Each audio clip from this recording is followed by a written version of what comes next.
Right, how do you protect your pets after you pass away? So this is a big concern for a lot of people. The pet industry is a multi-billion-dollar industry. People are very concerned, for the well-being of their pets. Spending tens, 20, 30, 50, $100,000 a month on pet care, different things like that. So chances are, you're watching this because you've got pets that you care about and you're concerned about, hey, if something happens to me, who's going to take the pets? I don't want them to go to a shelter or anything like that. One of the things you can do is you can actually set up a pet trust. So a trust for your pet, right? So most people, when they think of a trust or they think of a will, they think about who's going to get what of your stuff, which is fine.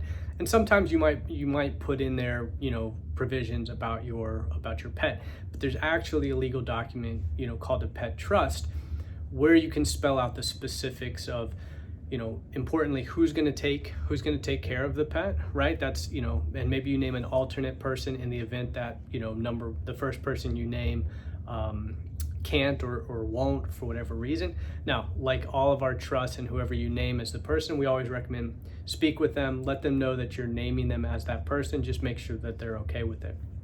But the second part of that is, they're probably going to need money for the pet, right? They're probably going to need funds to take care of them, for food, for shelter, for grooming, day spa, whatever it is, whatever you want, they're going to need money.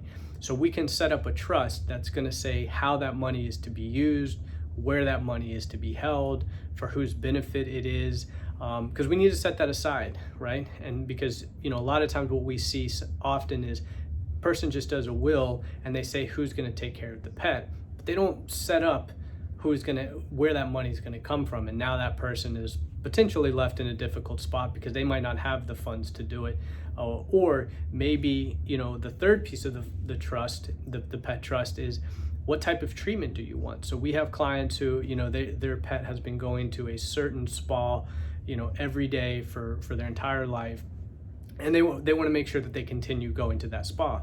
Might not be cheap, so they need money for that, right? And if you don't set aside funds for the caretaker, for the person that you've left in charge of the of your pet or pets, then they might not have the money to do that.